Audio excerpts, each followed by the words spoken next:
Hi there, I'm Keith Cawley, and this is Thrive, a Bridgestone Americas podcast where we explore our company through compelling conversations with teammates across our organization. This is a topic, honestly, that I've been wanting to discuss for quite some time. The Firestone Archives, a collection of materials documenting the life of Harvey Firestone and the history of the Firestone Tire and Rubber Company, which of course is now part of Bridgestone.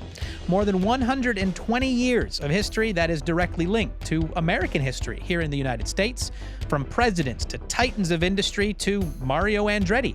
They're all part of the Firestone brand journey. And today we talk to Gloria Caples and Jen Andreola, two custodians, if you will, of the Firestone brand and this historic archive, about the role that it plays, and more importantly, I think what wild and curious things live inside of the archives itself. We hope you enjoy this conversation.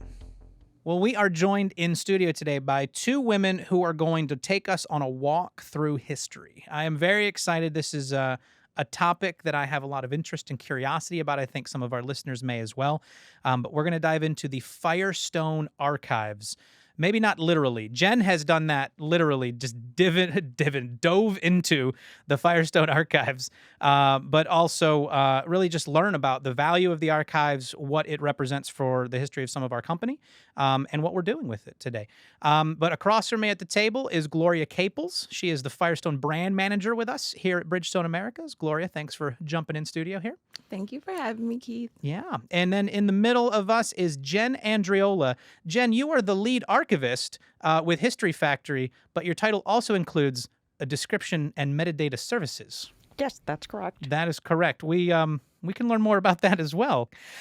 Let's start really first, though, by getting to know a little bit about the background of each of you, the perspective that you bring to this topic of conversation. Glo, let's start with you. What's been kind of your career path, your journey, and then what do you focus on in your current role? Yes. So I have been with Bridgestone now for over a year and a half. Mm-hmm. Prior to Bridgestone, I worked for 9+ years in college athletics, doing marketing for universities. And then I had a quick stint before starting with Bridgestone at a technology solutions company doing marketing. So my entire career, I've done marketing, which led me to Bridgestone, where I am the brand manager here, overseeing the Firestone brand and getting to have the oversight over the strategy for the Firestone brand, which connects back to college athletics. I'm sure people are like, what? But it does. Because in college athletics, you are telling stories and you're getting fans to buy in. And so we do that with the Firestone brand and our audiences. Absolutely. And what a story to tell, right? With Firestone is what we'll unpack a little bit today.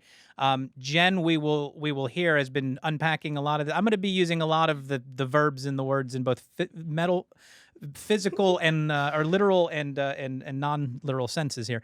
But Jen, you work for the History Factory, and you've been kind of helping lead this Firestone Archives project. But what is your background, your journey, and how are you involved now? I started with History Factory right out of graduate school in 2004, which means I'm actually going to be there 19 years coming November. So I have worked with a number of Fortune 500 corporate collections, including New York Life, Mars Wrigley, Brooks Brothers, Subaru of America. This project started in 2017, and it has been what I've done with the last 6 years of my life.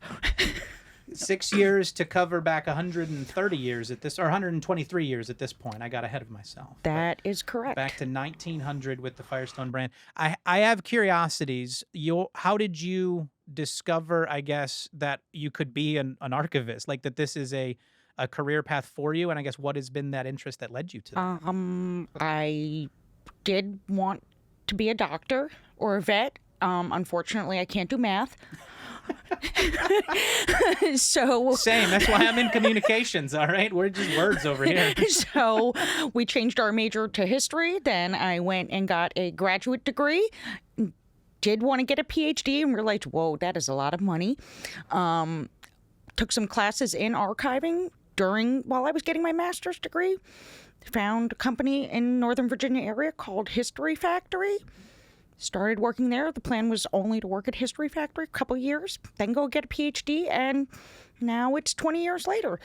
So, still an archivist, moved my way up through the ranks of the archivist at History Factory, and have worked on with some great clients, and huge projects. This is the largest archives history factory, let alone most archivists have ever seen in their lives. Oh, well, let's get into that then. I think starting at the base level, Glo, you as Firestone brand manager kind of have this oversight on the archives as part of your role. When somebody's like, what are the archives, the Firestone Archives?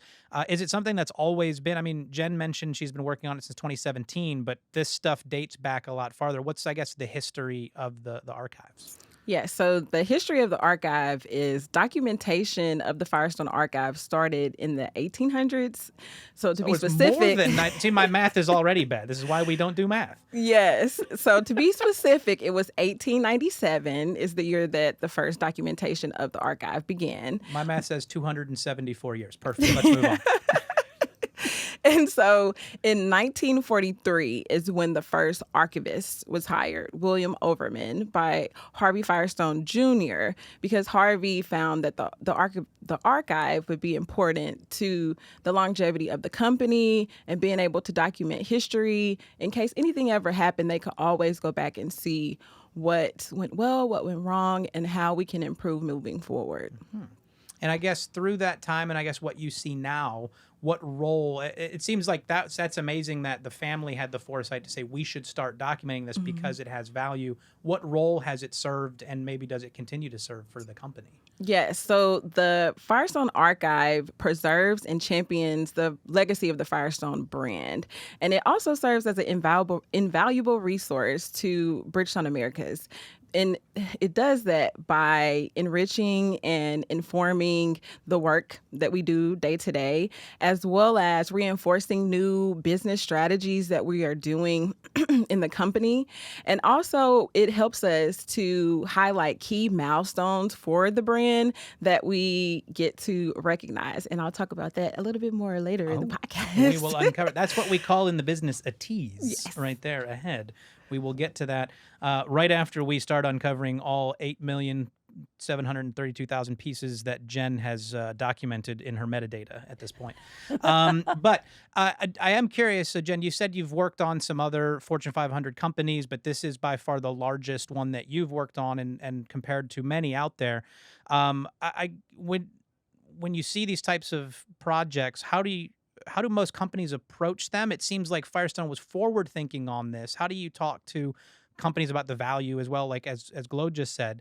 But what do these types of projects in general do for companies and society to be able to document? If something were to happen to the business would be able to restart itself. So you have critical documentation in there, such as articles of incorporation, bylaws, and such like that. But also, oftentimes companies will pull from their brand heritage and repurpose it for marketing, as Glo was saying, because right now there's a lot of nostalgia. There's a wanting for that. So at least in the Firestone collection and many other collections, people will go back and repurpose advertisements or realia and use that in the field of marketing. Also, in intellectual property, a lot of times people will go back and look at their patents, and those will be used in legal cases to hold up things in court. Mm-hmm. Have you seen other companies have a similar approach to this? This collection is different in that it has a lot of family papers in it. This is not just Firestone business. This is also Firestone family papers in here. So we have Harvey Sr.'s papers, his personal papers, and his business papers. Same thing with Harvey Jr. We have a lot of Harvey Firestone Sr.'s wife's papers, Ida Bell Firestone, who actually was a composer. So we have a bit more than most other collections do for as far as a corporate archives, I would say. When you started in your role, Glo, what did you know about Firestone, I guess, as a brand? And then when you're like, hey, by the way, part of your role is that you have 126 years, I think is the actual math, of history documented here. Like, how does your head wrap itself around that? So my first, I would say, knowledge of the Firestone brand would be our FCAC stores because I would take my car there. But once I knew that I would be over the Firestone Archive, my first question, like many teammates ask me, is like, what is the Firestone Archive? What value does it bring to the company? How do we utilize it? Those were questions that I had. And thankfully, I was able to lean on to Jen and the History Factory staff to help educate me and get me up to speed on the archive. But what I learned from it is that it's a very valuable resource to our business. It tells the history of our company and our story, which is a great story. And so it just allowed me to get even closer to the brand and to have an even greater appreciation and to be an even bigger brand advocate for it than I already am, because I know the history of it. And also it's an inventory of experiences that it holds, from everything from events to documents, as well as like business strategies. Like there's everything you can think of within the archive, which is pretty cool. Yeah, when you think of the role that Firestone plays in racing, that dates back to 1919 and maybe even before, 1911. With Indy 500. You mentioned FCAC, which is our Firestone Complete Auto Care stores. That's more than 100 years of history in retail store automotive service there in the Bridgestone retail operations footprint. So, yeah, multiple stories even and then to have the family inside that is quite interesting. So Glo came in after this had already started a little bit. She said she's been here for a little over a year. You started, Jen, on this in 2017. I guess, how did this come to History Factory, and where has it gone in those years since? 2017, Chris Carboyak, who was the chief risk officer and chief administrative officer, she had a dream that the collection that was being held at the University of Akron, the pipes burst and the collection got water damaged. And she called History Factory and said, we're going to sign. How soon can you get started? We need something maybe a little bit more for the long haul. Yeah. So, because the collection was on deposit at the University of Akron, being on deposit means that they've put it there and there is an intent to do something with the collection. They had it in a repository to keep it safe, but no money had ever been donated towards the university to ever do anything with this collection, meaning to preserve it, to organize it. At that moment. Yes, correct. So we got the phone call, and History Factory worked to engineer with Bridgestone to engineer a solution as to where to do the work for this massive amount of records, which initially it was, I want to say, 70 pallets worth, roughly 3 football fields worth of material. You know, when you think about paper standing on its edge, it's just 3 football fields just of paper stacked on its side. So History Factory worked to engineer a solution where we wanted to potentially bring all this material in-house, but we didn't have the space for it. Bridgestone looked for one of their properties that did have enough space. Turned out that it was the tire distribution center in Jacksonville, Florida. So I picked up my life, and in 2 weeks, I was down in Jacksonville, Florida. And History Factory, we hired a small staff, and we created a processing plan to weed through this massive amount of material. That is my next question, right, is the process of how do we go about cataloging an archive that you said is 3 football fields worth of just stuff at that point? Fantastic and historical stuff, but that's just a bunch of stuff. You got to figure out what's in there, right? You do. At that point, we could, after surveying the collection, my boss, Chris Uhas, had done a thorough survey and assessment of the collection several years before during that 2015 RFP process. And from looking at that, we could tell that there was material that probably didn't need to be saved, especially once we were packing it up and really got in there. A lot of material we just determined was just out of the scope of the collecting of the archives, meaning it didn't directly relate to Firestone. Firestone had a library at one point in time in their building in Akron. If material did not directly relate to Firestone, meaning automotive publications relating to stocks or business, we pulled those out and weeded them from the collection. So right now we only have material that directly relates to Firestone, rubber, or Akron, Ohio itself. So by doing that, we were able to, we also weeded out duplicates, meaning that we have 3 copies of everything, one for access, one for exhibit, one for preservation. That's in accordance with archival policy. By doing that, we were able to get rid of, I want to say, almost 600 to 800 feet. So that right there helped to narrow it down a lot. So Don Quixote first edition that he collected, it's just out the door. We don't need it. It's not to do with rubber tires, Akron. See you later, Don Quixote. I'm joking. There was no Don Quixote first edition. I will say that. Now we're getting into what's in there. Let's do it. I will say there were some things I could not let go of. That the news, some of the newspapers that had the Challenger explosion on the front. Sorry, they may be in your collection. But that's the reality of this, is that there's national history to some degree chronicled in this, to be real, right? There are more presidents than I have ever seen in any other collection, signatures or letters in the Firestone Archives than I can pull out of my brain for you at the moment. Sure. But they go back to Warren G. Harding, who used to camp with Harvey. Okay. So this, and I think some of us have seen, if you've been around the brand or you've been to some events, or if people have been to the Tower or Akron, they have some of these stories, obviously, about the history of Harvey Firestone and his collection of friends, right, that he was always involved with. Henry Ford, Thomas Edison, right? The Vagabonds is this group. Yes. Jen is she's already got some stories to tell from this. But that immediately, like when you see photos of that, you're like, well, I know those names from like when I was in grade school and they were telling me about stuff in history. So there's a lot of national history and historical fact of importance there, I could imagine. This is the nice segue into, we've been burying the lead for everybody. We got to get people to listen to the rest of the podcast. But now the questions, right?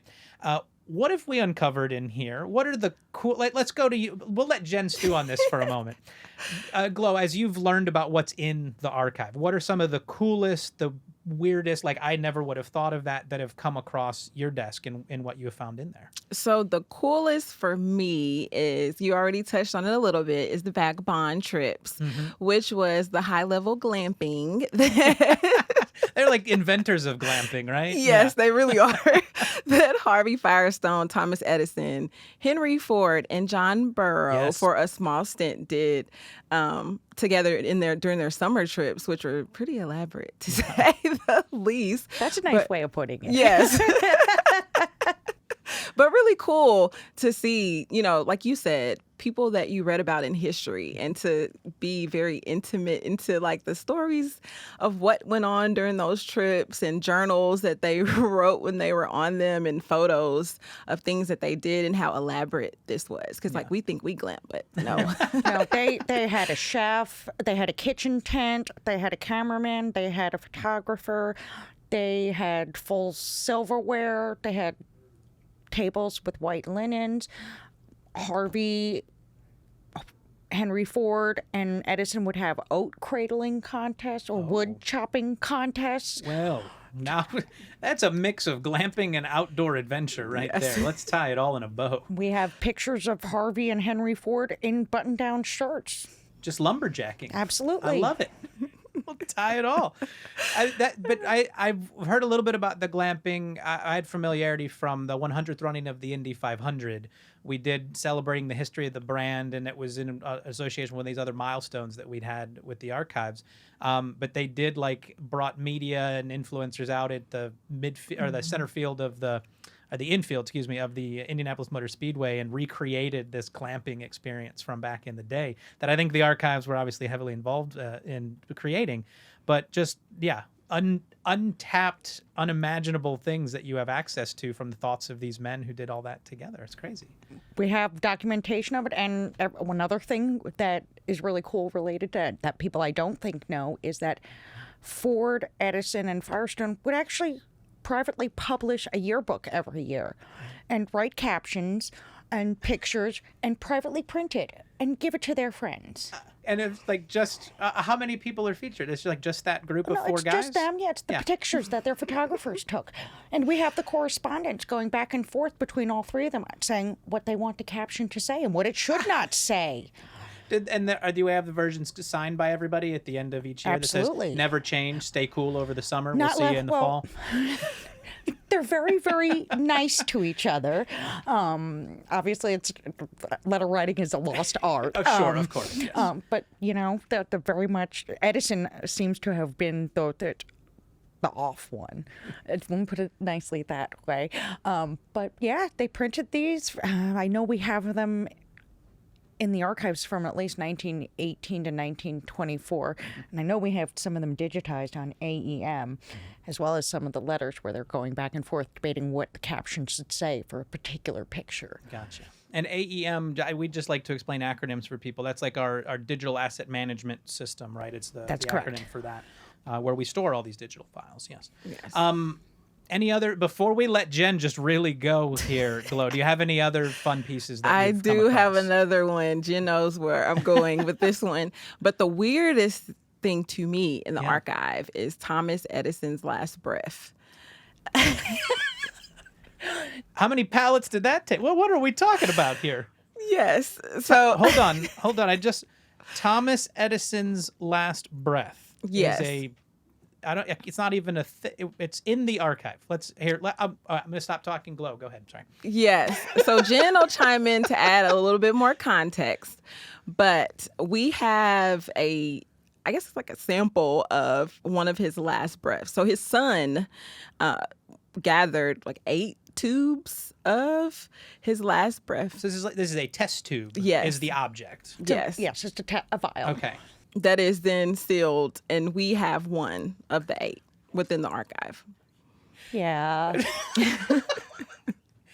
Go ahead. I'm just gonna sit back and let you hop in on this one because I got a lot to learn here. So when you're opening up and going through material, you have these high-level inventories.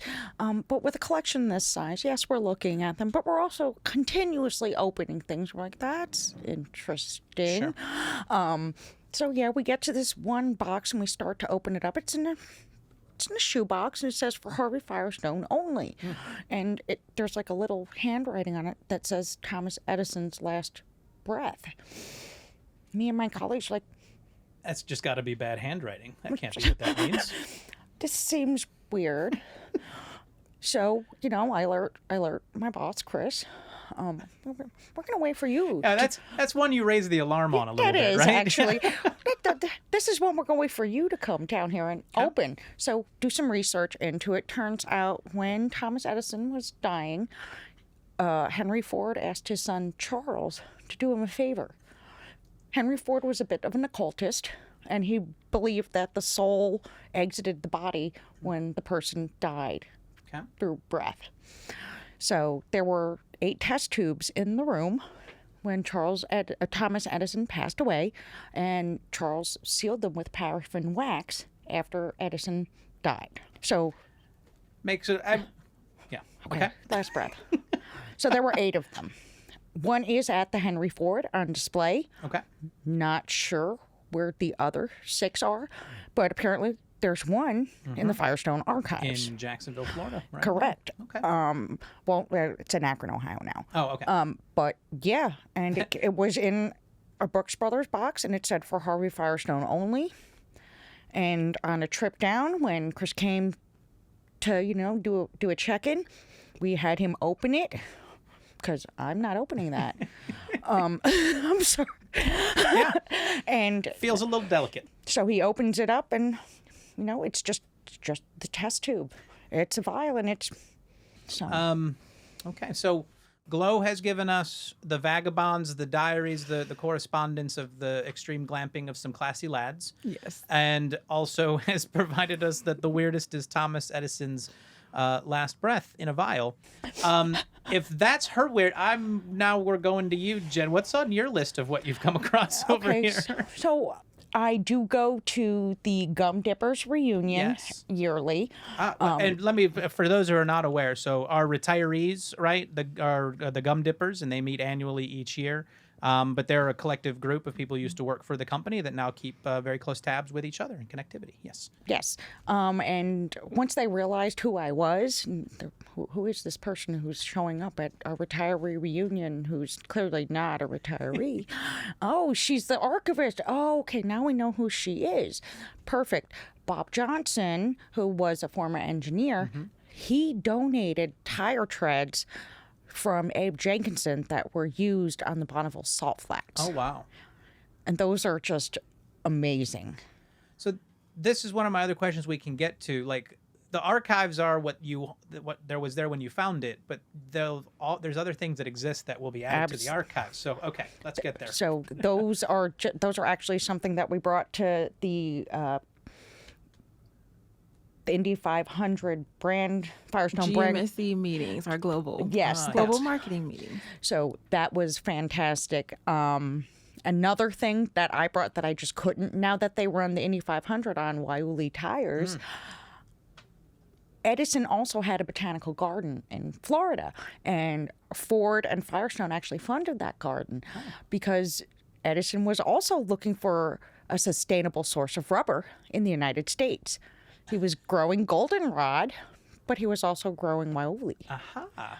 So we have a sample of Waiuli synthesized in 1931. From Edison's botanical garden. Correct. Grown there and then synthesized up in the lab in Edison, New Jersey. That's amazing. So it only took, I don't think anybody knows that it goes that far back. No, I mean, we heard a little bit, I'll take this opportunity to plug previous podcast episodes where we have discussed the Waiuli project to great detail.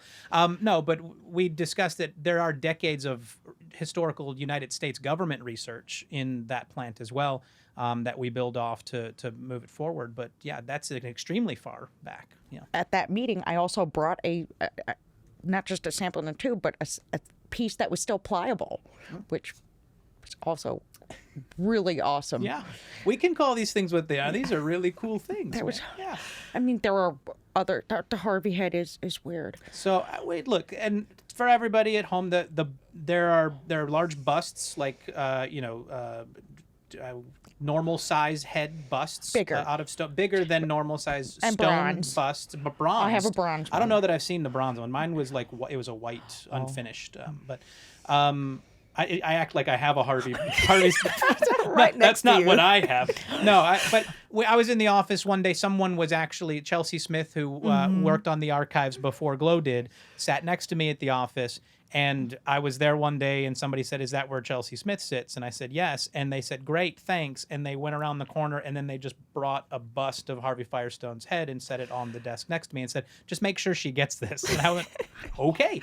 So that was my, my You Harvey. were sitting next to great company there. Of course, yes, absolutely. There were a lot of, she was wonderful, but there were also a lot of random funny things like that would happen to get dropped off at her locale. Yes. I would believe that because a lot of them probably made their way to the archives in me. Yes, yes.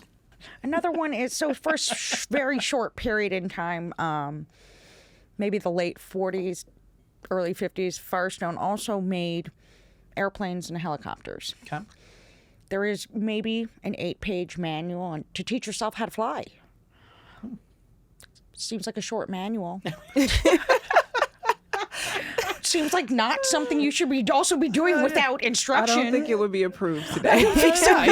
You pull this string here and you poke that thing there and it goes. I don't know what's so hard about that.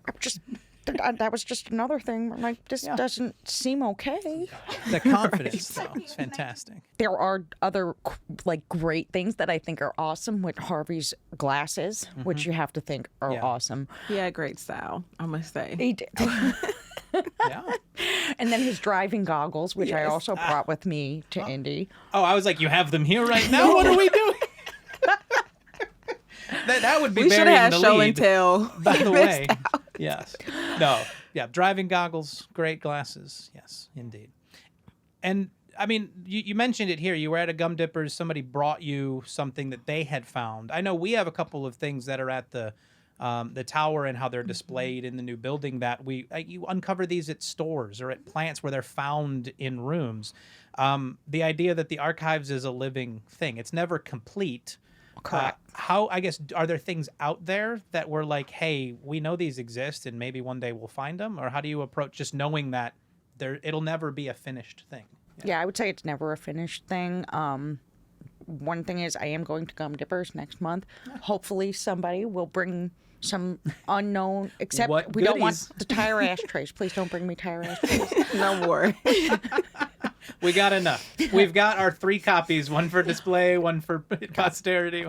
Got more than that.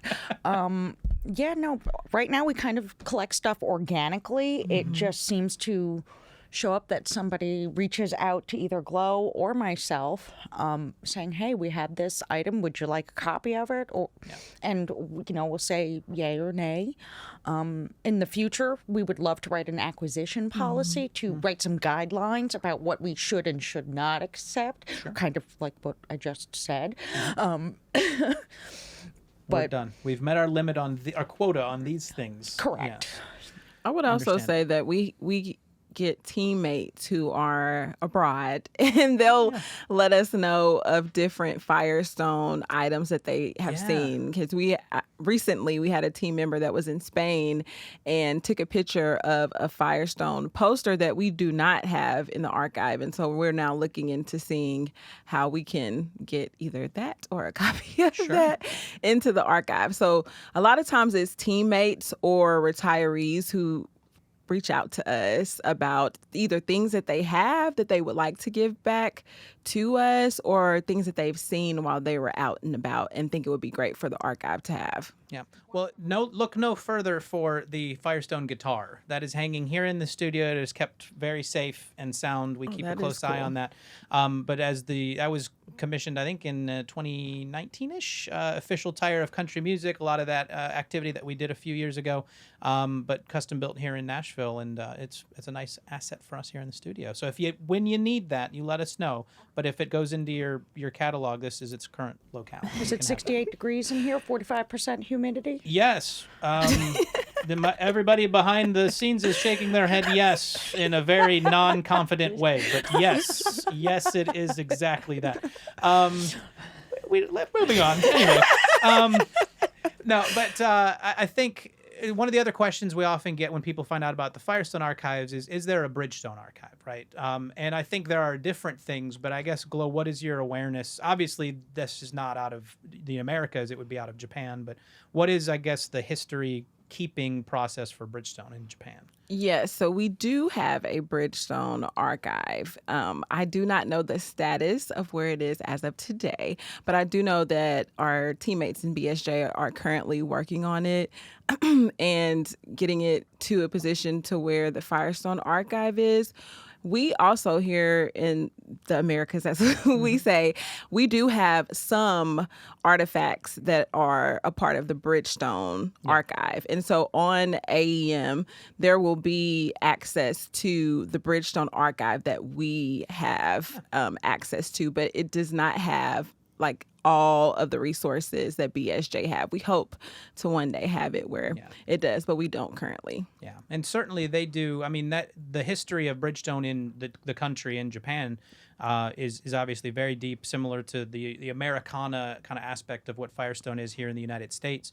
But I know in our campus in Kodaira, which is our big innovation campus, one of the buildings there is the Bridgestone Innovation Gallery. They have kind of a historical walkthrough of some of the past decades of Bridgestone and its innovation, and showing it through the years. And then I think the other thing too is, how we talk about Harvey Firestone as a pioneer and the founder, Shojiro Ishibashi, the founder of Bridgestone, very much similar in mindset, pioneering ways. But his family has a foundation that I think also keeps a lot of the family side of those kind of historical documents in line as well. So certainly there's a lot of that. You can actually plug for that on Bridgestone.com. You can the global site that you can find the innovation gallery, and there's a digital walk through that as well to see some of that. we've reached about the end. I'll let you off the hook here in a minute without too many other questions about what else you've found. But I think when we talk about earlier what this does for the company, what it does for the brand, and how we use this, I guess, how are we looking at the next several years? I guess there's probably still archiving work being done, but also how do we plan to maybe use some of this stuff? Yeah. We're looking forward to the 125th anniversary. Yeah, at 1920 or 1900, so it'd be 2025, right? Yeah. Yes. There's now a Firestone brand archive that is incredibly rich in heritage, and we're looking forward to working with Bridgestone to create an event around it to tap the potential of the archives. Yeah. Yes, and I'll add to what Jen said. The 125th anniversary is a great time for us to be able to celebrate the Firestone brand and to be able to expose our teammates as well as external parties of the Firestone brand and the longevity of the brand and its significance in America. Like, Firestone is American history, and that's the really cool part about it. So we get to amplify that during the 125th anniversary, as well as we're currently planning on how we can expand the archive to where it'll be accessible eventually externally. Yeah, well, I know we continue to use it. The 125th is coming up. We had Harvey Firestone, I think it was 150th birthday celebration a couple of years ago.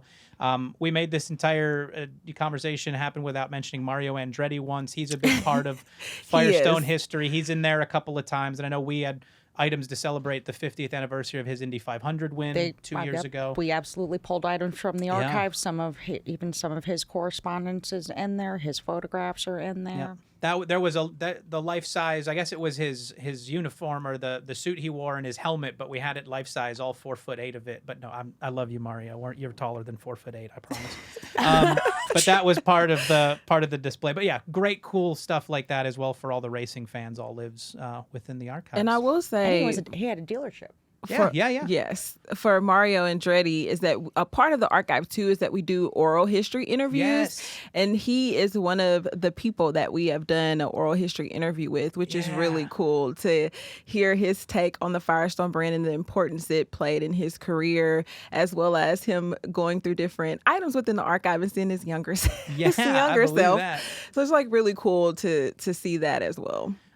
I have to imagine at Gum Dippers, they are like asking you, can I do an oral history? A lot of them. 2 of them don't know that they have been nominated. That's fun. But one of them we did do with the very first year. Yeah. They quiz me when I get there on how well I know history. First question is, have you been to the Edison Botanical Gardens yet? Every single year. And you pull the Waiuli out of your pocket and say, have I been? Also, the Gum Dippers, I love them very much, but I cannot party with them. They learned from the glamping days of Firestone. Yes, clearly. Go big or go home. That was always the mantra of the Vagabonds, is what I just made up. I didn't read that anywhere. No, wonderful, wonderful times. I know talking to a few of our recent retirees that I got to work with, whether it was Chris Karbawiak or Phil Pacey, I mean, those were things they got very excited about, was doing oral history type conversations, because there's so much to share there and enjoy and reflect on. And History Factory orchestrated those along with Bridgestone. We were involved in all of those. Wonderful. So, well, thank you so much to both of you for taking the time. I have so many more questions to uncover, but we'll wait, I think, just for maybe in the future when this is available to peruse. Everything just going digital, right, Jen? We're just going to digitize it all. Digitize it all. But wonderful to talk to you and learn. I have, like I said, a lot more to uncover. Maybe we'll do another one down the road. But Glo, thanks for stopping by and spending some time. Jen as well for coming in. This was a great conversation. Thank you for having us. Thank you. Certainly right now, the Firestone Archives has been limited in its access, even internally at Bridgestone, as it continues to be cataloged and preserved. But we're excited about that potential shared that down the road, it may be even more accessible to anyone outside that can explore the impact the company and the family of Firestone have had on the tire and mobility industries, American business, and beyond. And of course, some high-level info on the history and timelines of Firestone the brand and Bridgestone can be found always online at bridgestoneamericas.com. If you liked this chat, well, be sure to listen to some of our other conversations, wherever it is you listen to podcasts. Remember, you can also watch episodes, if that's your thing, on the Bridgestone America's YouTube page. Wherever it is that you hear us, feel free to give us a rating or a review to let us know how we're doing. And of course, you can always chime in, send us a question, an idea for an episode topic, or some feedback via email. Just send a note at thrivepodcast@bfusa.com. Thanks for listening. I'm Keith Cawley, telling you to keep on keeping on. And remember, as always, at Bridgestone, today, tomorrow, together, we thrive. Be good, everybody.